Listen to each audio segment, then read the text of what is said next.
Salut tout le monde, j'espère que vous allez bien. Le soleil brille, les oiseaux chantent.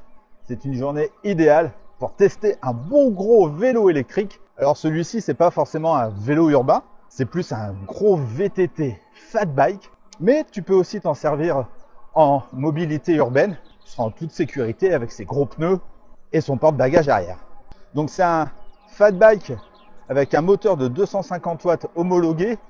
Mais Dixit la marque, il peut monter jusqu'à 750 watts. Donc tu te doutes bien qu'au final, c'est je pense, un 750 watts masqué en 250 watts pour être homologué et vendu en France sans problème. Et le petit nom de ce vélo, c'est le Aoki Eagle 2.0. Niveau autonomie, il est fait pour faire 110 km. Écoute, c'est ce qu'on va tenter de savoir à travers cette vidéo aujourd'hui. Je pense qu'on fera peut-être 70, 80. En tout cas, je vais aller jusqu'à presque épuisement de la batterie et je te dirai à la fin combien j'aurais fait de kilomètres avec ce vélo. C'est pourquoi dans cette vidéo je te propose de voir ensemble ses principales caractéristiques, on fera son unboxing, on va le parcourir en détail, je te donnerai mon avis ainsi que ma conclusion. C'est parti, générique. Une petite info qui peut être importante pour toi, dans toutes mes vidéos tu as du chapitrage, et oui, je te mets l'introduction, l'unboxing, les caractéristiques, les plus, les moins, les paramètres et tout ça. Donc n'hésite pas à utiliser justement mon chapitrage, c'est dans la petite barre YouTube au niveau du player ci-dessous. Et puis sinon, tu l'as aussi dans la description. Tu as tout qui est bien détaillé, comme ça, si jamais tu cherches une information précise ou si tu veux revenir sur la vidéo et revoir une information précise, tu devrais la retrouver facilement. Voilà, j'ai fait ça pour que ce soit plus facile de naviguer dans la vidéo pour toi. J'espère que tu apprécies. Si c'est le cas, mets un pouce vers le haut. Histoire de savoir à quel vélo on a affaire, j'aime bien commencer par te parler de ses principales caractéristiques. Donc on a un vélo avec un moteur roue arrière de la marque Bafang. Et niveau couleur, il est disponible en bleu et en noir. Franchement, le bleu est super sympa. Alors la peinture est un peu fragile. Moi, elle est arrivée un peu rayée. Mais en tout cas, c'est un bon bleu métallique super sympa. Il convient pour une personne entre 1m60 et 1m95. Pouvant peser jusqu'à 180 kg. C'est énorme, hein, mais en même temps, on a un bon gros vélo. Sur ma balance, il fait 36 kg, ce qui en fait un bon gros pépère. C'est un gros fat bike, hein. Fat, ça veut dire gros. Et ce vélo est actuellement disponible, on est en juin 2025, à 1499 €, soit 800 € de réduction. Bon, ça c'est aussi un peu du bullshit, mais bon. En tout cas, grâce à moi et à la marque, tu as un code de réduction qui te permettra d'économiser quelques euros supplémentaires. Je te mets le lien dans la description ci-dessous. Concernant sa livraison, il est livré depuis l'Allemagne et normalement après ta commande tu le reçois dans les 3 jours et il est garanti 2 ans avec un SAV en Europe. Donc ça c'est pas mal. On a des garde-boue avant et arrière en plastique. Écoute, ils font le job. Je le dis toujours, je préfère ça aux garde-boue en aluminium. C'est plus léger et ça fait moins de bruit avec les graviers. Au milieu, on a une bonne grosse boîte. Alors c'est pas le moteur central, hein, c'est là-dedans qu'il y a le contrôleur, c'est le cerveau du vélo. Et tu as un porte-bagages arrière qui peut supporter une charge jusqu'à 25 kg. Donc moi j'ai mis mes sacoches, donc ça c'est vachement bien. C'est ce qui en fait que tu peux vraiment en faire un vélo urbain. Donc ça c'est quand même bien pratique. Alors malheureusement on n'a pas d'insert pour y fixer un porte-bagages ou un porte-gourde. C'est dommage parce que franchement il y a la place pour le mettre. Moi je mets toujours mes antivols accordéons à cet endroit-là. Et enfin tu as une béquille, tout ce qu'il y a de plus classique. Et tiens toi, d'ailleurs ton écran pendant que j'ai toute ton attention. Tu sais que vous êtes 80% à regarder mes vidéos sans être abonné. Alors franchement, n'hésite pas, abonne-toi. Pareil, mets un petit pouce vers le haut si tu trouves mes vidéos intéressantes. Comme ça va favoriser l'algorithme YouTube qui mettra plus facilement cette vidéo en avant et donc la chaîne. Et c'est ce qui me permettra de te proposer toujours plus de contenu et de vidéos. Alors par avance, je te remercie. C'est gratuit pour toi. Et moi, ça va m'aider à booster la chaîne. Maintenant, unboxing. Alors quand tu reçois le vélo, tu le reçois dans un énorme carton qui pèse super lourd. Franchement, j'ai eu du mal à le porter tout seul. Malheureusement pour moi, le carton est arrivé complètement défoncé et le vélo un tout petit peu abîmé. Malheureusement, il était un petit peu rayé. Mais bon, ça c'est la faute du transporteur, hein. C'est pas malheureusement la faute de la marque. Mais quand même, le vélo est moyennement protégé à l'intérieur. Franchement, on peut mieux faire. En tout cas, j'ai eu beaucoup mieux en termes de protection sur un vélo. Le vélo est livré avec une pochette comprenant pas mal d'outils, le chargeur et puis une notice. C'est une notice en allemand. Heureusement, elle est plutôt bien faite, tu as plein d'illustrations. Ça va t'aider à monter le vélo. En tout cas, c'est pas très compliqué. Dis-toi qu'il m'a fallu 15 minutes pour terminer de monter le vélo. Donc je pense que tu devrais t'en sortir sans aucun problème. Le seul truc un petit peu chiant, c'est mettre le garde-boue avant avec le phare. Mais bon, ça se fait, hein, ça se fait. Avant de tester le vélo, il faut bien évidemment charger la batterie. Alors on a une batterie lithium-ion avec des cellules Samsung. Attention, donc ça c'est un gage de qualité, c'est vachement bien. Et celle-ci, elle fait 960 Wh, 48 volts et 20 ampères-heure. On a donc une bonne grosse batterie qui devrait nous permettre d'avoir beaucoup de puissance et surtout une grande autonomie. Pour cela, tu dois la connecter au chargeur qui lui fait 3 ampères et 54,6 volts. Soit tu le fais directement sur la batterie qui est très bien intégrée au cadre. Tu soulèves le petit capuchon et tu plugues le chargeur. Ou alors tu enlèves la batterie à l'aide de la clé qui ne sert pas à démarrer le vélo. Tu tournes la clé, tu dégoupilles la petite molette en dessous, tu prends ta batterie et tu peux la mettre à recharger chez toi ou à ton taf. Par contre, dis-toi qu'il te faudra quand même 9 heures pour recharger complètement la batterie. Donc un petit conseil, fais ça après ta balade, ton vélo taf, mais pas tout de suite après. Attends bien que la batterie soit refroidie pour la charger. C'est ce qui fait que ça va la conserver plus longtemps. Comme d'habitude, je vais te parler du confort du vélo. Donc à l'avant, on a une bonne grosse fourche à huile et à ressort avec un bouton de verrouillage. Donc soit la fourche elle marche, soit elle marche pas. Tu as on-off, tu as deux positions. Bon, je t'avoue, c'est pas une fourche de très bonne qualité. Elle bouge un petit peu. C'est pas la meilleure fourche que j'ai pu avoir sur un vélo. Au milieu du cadre, on n'a pas de suspension et tu n'as pas non plus de suspension de tige de selle. On a donc un vélo relativement rigide. Ensuite, tu as des gros pneus de type fat bike de la marque Kenda. C'est des 26 pouces par 4 pouces. Alors, ils n'ont pas de bande réfléchissante pour être vus la nuit. C'est un peu dommage, mais tu as quand même les cathodiotes. Après, concernant la qualité de ces pneus-là, franchement, ils m'ont l'air un peu fins et ils sont relativement lisses. Donc, écoute, tu peux faire du tout-chemin avec, mais à mon avis, pas dans la boue. Et ensuite, on a des poignées basiques sur ce vélo, mais c'est vraiment des poignées de type VTT. Ça me rappelle quand je faisais du VTT de descente. Du coup, niveau confort, écoute, on est dans la moyenne, j'ai envie de te dire. Nous voilà en forêt, on va pouvoir tester le tout-chemin. Eh bien oui, quand même, ça reste un fat bike, un VTT de type fat bike. Maintenant, il faut trouver un endroit avec un peu de soleil, parce qu'il y a beaucoup d'arbres. Comme dirait l'autre, c'est un peu le principe de la forêt.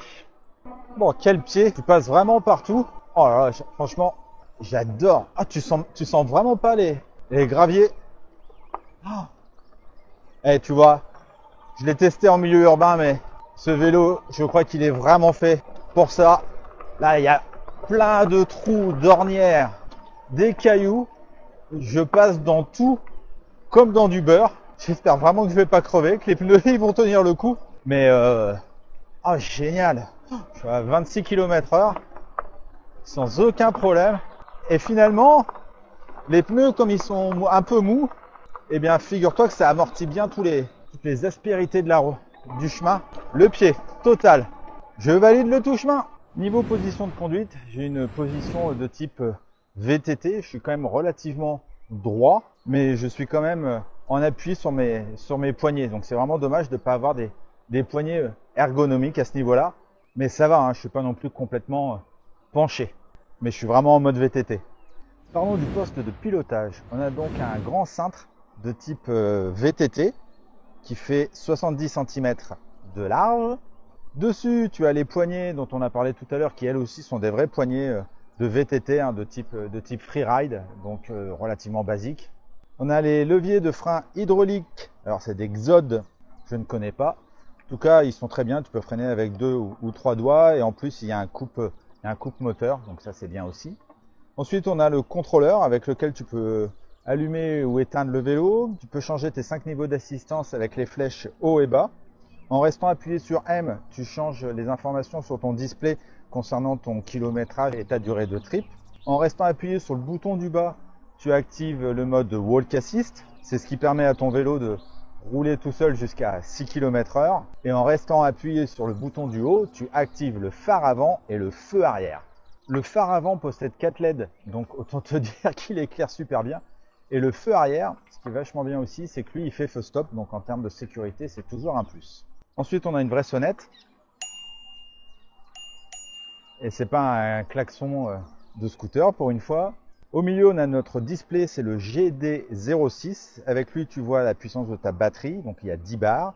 ta vitesse, ton niveau d'assistance, la puissance du moteur que tu utilises, et ensuite ton kilométrage total, ton kilométrage de trip, ton temps parcouru, etc., etc. Et à droite, on a la manette Shimano 7 vitesses SIS. C'est ce qu'on a sur la majorité des vélos électriques que je teste. Voilà pour le poste de pilotage. Alors ce moteur, il est temps de voir ce qu'il donne, non? Tu crois pas? C'est important quand même sur un vélo électrique. On a donc un moteur roue arrière de la marque Bafang. Il est marqué comme faisant 250 watts, mais la marque dit que tu peux avoir 750 watts de puissance max. Donc autant te dire, je pense qu'on a un vrai moteur de 750 watts, mais homologué 250 watts et qui te propulse jusqu'à 25 km/h. On a donc un vélo homologué et il fait 48 volts et 85 Nm de couple. Il est associé à un capteur de couple. C'est ce qui fait que plus tu appuies sur les pédales, plus tu accélères. Tu vois là, je roulais à 15 et là j'arrive à 20. Donc ça c'est vachement bien. Si tu veux accélérer, rien qu'en appuyant sur les pédales, tu peux le faire. Alors sans assistance, ça donne quoi? Autant te dire que même si je me mets en vitesse 1, je ferai pas 10 km comme ça et je roule à 8 km/h. En assistance 1, ça va tout de suite un petit peu mieux. Je vais pouvoir changer mes vitesses. J'arrive à 12 km/h. Assistance 3, c'est très progressif. J'arrive à 15 km/h. Et assistance 4, et voilà, j'arrive tout de suite à mes 25 km/h. Donc l'assistance 5 te servira surtout dans les côtes. Et si tu veux économiser un peu de puissance batterie, tu peux rouler à 25 km/h tout en étant en assistance 4. Et ça, c'est pas mal du tout. Passons au test de la montée. Eh bien, comme tu t'en doutes, je monte ma fameuse côte de Meudon. Je fais tout le temps la même côte, comme ça me donne un bon point de repère. Et écoute, sans surprise, le vélo la monte sans problème. Écoute, là, si j'appuie un petit peu plus sur les pédales, je la monte à 20 km/h, ce qui est vachement bien vu le poids du vélo. J'avais pas trop de doutes sur le fait que ce vélo puisse monter les grosses côtes. Mais en tout cas, là, j'en ai la preuve sans aucun problème. Donc, le test de la montée, c'est validé. Niveau départ arrêté, il me faut combien de temps pour arriver à mes 25 km/h? Je vais me mettre en vitesse 5, assistance 5. Je vais me mettre là. 3, 2, 1, go! Ah, une petite manette d'accélération, ça aurait été pas mal sur ce vélo. Alors, 10, 12, 15, 20, 23, 25. Ouh, ça, c'est vachement bien. On arrive rapidement à 25 km/h avec ce vélo. Et niveau réactivité, il me faut combien de temps pour que mon assistance se mette en route? Même pas un quart. Même pas un quart de pédalier et l'assistance se met en route. Donc on a un vélo qui au feu rouge te permettra de partir rapidement jusqu'à 25 km/h avec une assistance. Mais une petite poignée d'accélération, ça aurait été sympa. Allez, on va essayer ces freins. Donc j'ai des freins hydrauliques de la marque XOD. Je ne connais pas. C'est des E300 si ça t'intéresse. Et ils sont associés à des disques de 180 mm. Alors j'ai un feu rouge. Ça va être le... Donc là, hop, je suis à 25. Je vais prendre un point de repère. 1, 2, 3 mètres. Écoute, il m'a fallu 3 mètres. J'ai laissé un peu de gomme. Donc les pneus sont quand même relativement lisses. Je pense que vraiment pour faire du VTT, je le redis, si c'était dans la gadoue, à mon avis, ça va être, tu vas glisser de partout. Mais écoute, en tout cas, les freins, ils ont un bon mordant. Le vélo, il freine. Donc ça, le test du freinage, c'est validé. Niveau autonomie, le vélo, il est fait pour rouler 110 km à 25 km/h. Écoute, je sais pas combien je vais faire de kilomètres avec lui, mais en tout cas, j'ai déjà fait... Alors, tiens, d'ailleurs, il faut que je change ici. J'ai fait combien? 19 km et j'ai même pas utilisé une barre sur les 10. Bon, sachant que à la fin, ça part toujours un peu plus vite. Mais écoute, je vais peut-être les faire, ces 100 km. En tout cas, je vais rouler jusqu'à presque épuisement de la batterie. Et je te mets là sur le côté combien j'aurais fait de kilomètres en tout. Sachant que moi, je fais 80 kg. Ça va dépendre de comment tu utilises tes 5 niveaux d'assistance, tes 7 vitesses. Si tu as beaucoup de dénivelé ou pas, moi j'essaye de faire là un maximum sur du plat, juste quelques côtes. En tout cas, cela te donnera une bonne idée de combien on peut faire de kilomètres avec ce vélo. On arrive à la fin de cette vidéo et il va être temps de faire le bilan. Alors les plus de ce vélo, alors dans le désordre, bien évidemment, le capteur de couple, c'est vachement bien, ça te permet de pouvoir accélérer si tu as besoin en appuyant plus sur les pédales. Le look du vélo, il passe pas inaperçu. Je peux te dire que quand les gens ils me voient passer, ils regardent qu'est-ce que c'est que ce vélo. Et en plus, avec le bruit des gros pneus de type fat bike, on m'entend arriver. On a un vélo homologué qui roule jusqu'à 25 km/h avec un moteur de 250 watts. Niveau autonomie, on a une très bonne autonomie avec ce vélo. Et on a des bonnes grosses soudures, ce qui fait qu'on a un vélo ultra solide. Ensuite, les axes d'amélioration, écoute, les poignées. J'aurais bien voulu des poignées ergonomiques. Surtout qu'en plus, tu vois, là, elle me laisse des traces sur les mains. Et en plus, j'ai des traces noires. Ce qui veut dire que je suis en train de les user déjà au bout de 20 km. C'est dommage de ne pas avoir une manette d'accélération, au moins qui te propulse jusqu'à 6 ou 8 km/h. Parce que le vélo, il est vraiment lourd. Au démarrage, ça serait vraiment un plus. Concernant la qualité des pneus, j'ai un peu un doute. Je les trouve vraiment pas très épais. Bon, écoute, pour l'instant, j'ai toujours pas crevé, donc tant mieux. Un port USB, franchement, ça aurait été bien aussi sur le display pour pouvoir recharger mon smartphone. Moi, j'aime bien cette option. On a un vélo quand même très rigide, une suspension arrière ou au moins, au minimum, une tige de selle avec suspension, ça coûte rien.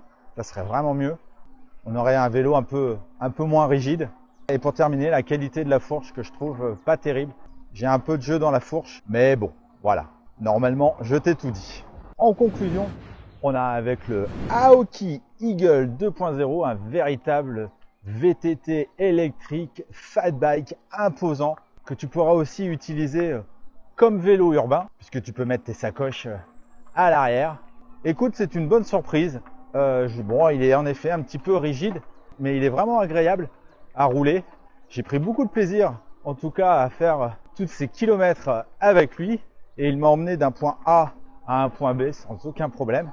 Alors merci à la marque Aoki de m'avoir envoyé ce vélo pour réaliser ce test. Si jamais tu as des questions concernant celui-ci, n'hésite pas à me les poser dans les commentaires. J'y répondrai avec grand plaisir. Et quant à moi, je te dis à très vite pour de prochaines vidéos du monde du vélo et des trottinettes sur levélourbain.com. Ciao, ciao!